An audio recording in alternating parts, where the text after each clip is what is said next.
The Bengali টিউশনে তোমাদের সকলকে স্বাগত। আমি শুভময়। আজ তোমাদের বিভূতিভূষণ বন্দ্যোপাধ্যায়ের লেখা আম আটির ভেপু, যেটি সিবিএসসি বোর্ডের ক্লাস 9-এর অন্তর্গত, সেটির আমি প্রত্যেকটি পর্ব নিয়ে আলোচনা করছিলাম। আজ তার দ্বিতীয় পর্ব নিয়ে আলোচনা করব। প্রথম পর্বে আমরা দেখেছিলাম হরিহর তার ছেলেকে নিয়ে গ্রামের এক প্রান্তে নীলকুঠির যে কুঠিগুলো ছিল, মানে সাহেবদের কুঠি, তার সঙ্গে নীলকণ্ঠ পাখি ইত্যাদি দেখতে গিয়েছিল। সেগুলি দেখে তারা বাড়ি ফিরল। তারপর থেকে আমাদের দ্বিতীয় অধ্যায় শুরু হয়েছে। দ্বিতীয় অধ্যায়ের নাম হলো আমের কুশি। চলো তাহলে শুরু করছি। সময়টা সকালবেলা 8টা কি 9টা।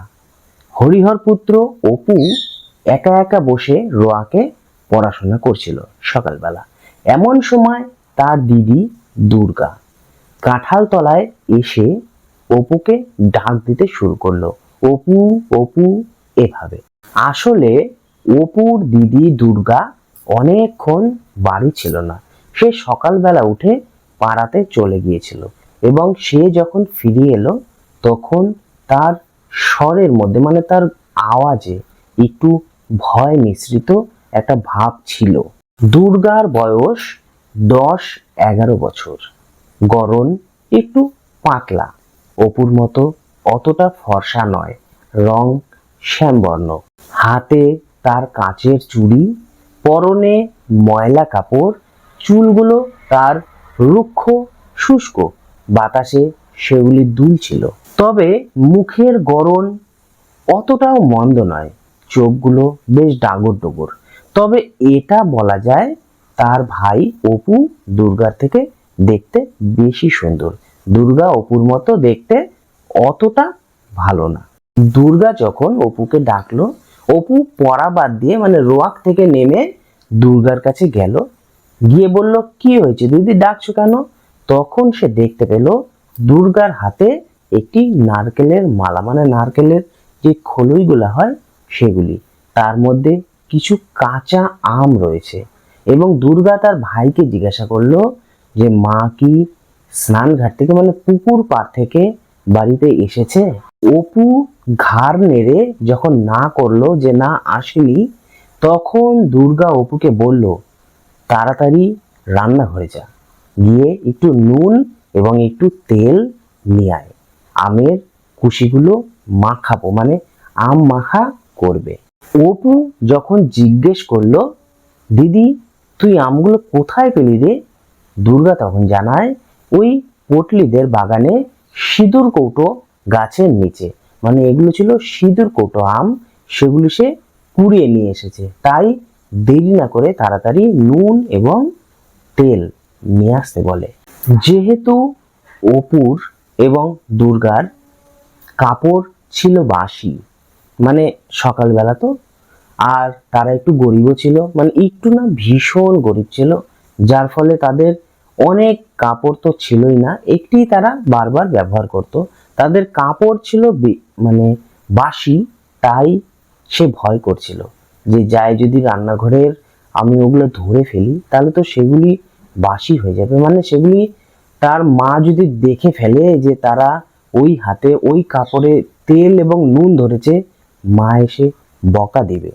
আর দুর্গা তখন অভয় দেয় যে না তুই যা, মার এখনো কাপড় কেচে আসতে অনেক দেরি আছে, মা জানতেই পারবে না। অপু তখন দুর্গার কাছে নারকেলের মালইটা চায়, মানে খোলইটা, যে এটা দে, আমি এটা করে তেল ঢেলে নিয়ে আসছি। দুর্গা তখন অপুকে বলে দেয়, দেখবি যাতে মেঝেতে তেল না পড়ে, কারণ মা এসে যদি জানতে পারে যে তেল নিয়েছি তখন কিন্তু বকা দিবে। আর অপু তেল আনতে যায়, আর এদিকে দুর্গা গেট দিয়ে বাইরে তাকিয়ে থাকে যে মা আসছে কিনা সেটি দেখার জন্য। অপু তেল নিয়ে আসার পর দুর্গা সেগুলিকে ভালো করে মাখিয়ে নেয় এবং অপুকে হাত পাততে বলে। অপুর হাতে যখন সেগুলি দেয়, অপুর অল্প বলে মনে হয়, সে তখন দিদিকে জানায়, তুই অতগুলো খাবি দিদি? দুর্গা তখন বলে, ইস এখানে এতগুলো হলো, এনে যা আরো দুটো দিলাম। আর একটু ভালো হতো যদি তুই লঙ্কা নিয়ে আসতিস। তো তুই যা লঙ্কা নিয়ে আয়, তাহলে তোকে আরো দুটো দেব। অপু তখন জানায়, লঙ্কা কি করে আনবো দিদি, লঙ্কা তো মা তক্তার উপরে রাখে, আমি তো সেখানে হাতই পাবো না। তখন দুর্গা বলে যে না ঠিক আছে থাক, এবেলা এটা দিয়েই খাচ্ছি, প্রচুর আম ধরেছে, আমি বিকেল বেলা গিয়ে আবার কুড়ে নিয়ে আসব, বিকেলে আমরা আরো ভালোভাবে মাখিয়ে খাবো। হঠাৎ এই সময় খিড়কি খোলার শব্দ পাওয়া যায়, মানে সর্বজয়া বাড়িতে চলে আসে। তিনি এসে দুর্গা দুর্গা বলে ডাকতে শুরু করে, এবং তারা যেহেতু কাঁঠাল তলায় ছিল একটু দূরে, দুর্গা অপুকে বলে তাড়াতাড়ি গিলে ফেল এগুলো, আর মুখের মধ্যে যে নুনটা লেগে আছে সেটি মুছে ফেল। মা ডাক দিচ্ছে ঠিকই, কিন্তু দুর্গা উত্তর দিতে পারছে না। কেন বলতো? কারণ দুর্গার মুখের মধ্যে এক গাদা আম ভর্তি ছিল, সে কিভাবে উত্তর দিবে? অপুও উত্তর দিতে পারছে না। তারা গ্রাসে তারা হুড়ো করে আমগুলো গিলছে, মানে যত তাড়াতাড়ি সম্ভব। দুর্গা তো তাড়াতাড়ি তার ভাগের অংশটুকু খেয়ে নিল, কিন্তু অপু খেতে পারছিল না, তার মুখ ভর্তি ছিল, গোগ্রাস এসে গিলতেই পারছিল না। আর এদিকে দুর্গা তাড়াতাড়ি করে খেয়ে মালইটা জঙ্গলে ফেলে দেয় এবং অপুকে বকা দিতে থাকে, তাড়াতাড়ি খা বাদর, মুখের মধ্যে ওগুলো লেগে আছে, ওগুলো মোচ। সর্বজয়ার কাছে গিয়ে দুর্গা দাঁড়ায় এবং বলে, কি মা, কি হয়েছে, ডাকছো কেন? সর্বজয়া তখন জানায়, সেই যে সকালে উঠে বের হয়েছ, কোনো কাজকর্ম তো করোই না বাড়ির, একটি খড় ছিঁড়ে তো দুটি করো না, সেই সকালবেলা বেরিয়ে এই এখন আসছো বাড়িতে, কেবল পাড়ায় পাড়ায় টোটো করে ঘুরে বেড়ানোই হলো তোমার কাজ, আর সেই বাদরটা কোথায়, তাকে দেখছি না যে। অপু তখন মায়ের কাছে এসে দাঁড়ায়, বলে মা খুব খিদে পেয়েছে। সর্বজয়া বলে, রোসো রোসো, মানে দাঁড়াও একটু, কেবল তো আমি কাপড় কেচে আসলাম, একটু হাঁপ ছেড়ে আমাকে রেস্ট নিতে দাও, মানে একটু বিশ্রাম নিতে দাও। এবং তখন তাদের গায়ের বাছুরটা ডাকলে পরে তিনি দুর্গাকে বলেন, যা তো দুর্গা, দেখে এত বাছুরটি কেন ডাকছে। খানিক পরে সর্বজয়া শশা কাটতে বসে দাওয়ায়, এবং অপু তার পাশে গিয়ে বসে এবং বলে, মা একটু বেশি করে রস বের করে দাও তো, মানে শশার দেখবে সামনের দিকে বোটার অংশটা আমরা একটু ঘষে নেই। সে একটু বেশি করে বের করতে বলে, কারণ অপু নাকি ওগুলো মুখে কষ্টে ভাব লাগে, মানে দেখবে অনেক সময় তিতা ভাবটা আমরা বের করে দিই, সেই কথাটাই অপু তার মাকে জানায়, একটু বেশি করে ঘষো। দুর্গাও সেখানে আসে এবং নিজের ভাগ নিয়ে নেয়, নিয়ে চাবাতে থাকে।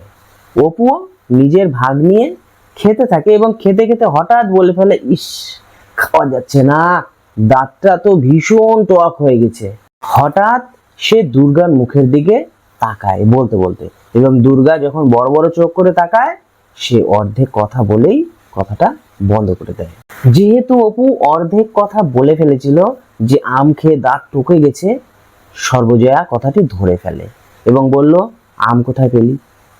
তখন অপু দিদির দিকে তাকায়, তখন সর্বজয়া সব কথা বুঝতে পারে। অপু দিদির দিকে তাকানোর ফলে সর্বজয়া বুঝতে পারে যে দুর্গা নিশ্চয়ই আবার বেরিয়েছিল। তখন তাকে বকা দেয়, তুই নিশ্চয়ই সকালে বেরিয়েছিলিস না আবার পাড়ায় ঘুরতে। দুর্গা তখন অপুর দিকে দোষ ঠেলার চেষ্টা করে, যে তুমি তো এসে আমাকে কাঁঠাল তলায় দেখলে, আমি কোথায় বাইরে গিয়েছি, অপু কোথায় আম পেয়েছে আমি কিভাবে জানবো? এরকম কথোপকথন চলছিল।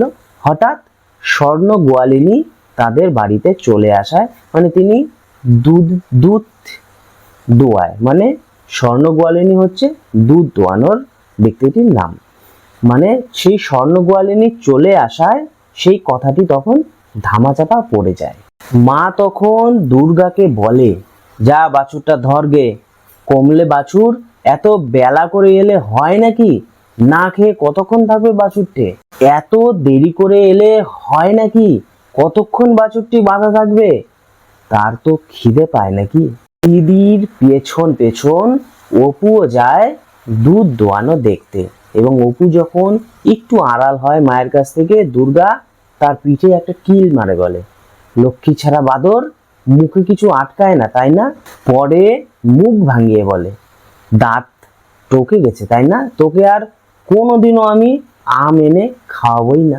ও বেলায় পটলিদের গাছ থেকে আমি আম নিয়ে আসবো, সেগুলি মিষ্টি আম, মিষ্টি যেন গুড়ের মতো, সেগুলি আমি খাবো, তোকে দেখে দেখে খাবো, দিবই না। দুপুরে হরিহর যখন বাড়িতে এসে রেস্ট নিচ্ছিল, তখন সে বলে, অপু কোথায়? অপুকে তো দেখছি নে। হরিহর এখন অন্নদার রায়ের বাড়িতে গোমস্তার কাজ করছিল, মানে কাজ করছে আর কি। সর্বজয়া তখন জানায় অপু এখন ঘুমোচ্ছে। দুর্গার কথা জিজ্ঞেস করলে সর্বজয়া জানায় ও কি আর বাড়িতে থাকার মেয়ে? সেই যে খেয়ে দিয়ে বেরিয়েছে দুপুরবেলা, কোথায় টোটো করে ঘুরে বেড়াচ্ছে দেখো। ওর শুধু খাওয়ার সাথে সম্পর্ক বাড়ির, আসবে, খাবে আর ঘুরে বেড়াবে। কার গাছে কি ধরেছে সেগুলি দেখে বেড়ানোই দুর্গার কাজ। এই চৈত্র মাসের রোদ্দুরে সে তাও ঘুরে বেড়ায়, মানে এই সময় যারা রেস্ট নেয় সব সময় সবাই, আর সে তখন চারিদিকে কোন গাছে কি ধরেছে সেগুলি দেখে বেড়ায়। অত বড় মেয়ে বলে বলে কি আর সবকিছু বোঝানো যায়? কত আর বোঝাবো, শোনে কোথায়? দেখো, এই পর্যন্তই ছিল এই চ্যাপ্টারটি, মানে আমের কুশি অধ্যায়টি। আমি প্রত্যেকটি পর্ব নিয়েই তোমাদের সামনে আলোচনা করব। আজকে এ পর্যন্তই, দেখা হবে খুব তাড়াতাড়ি।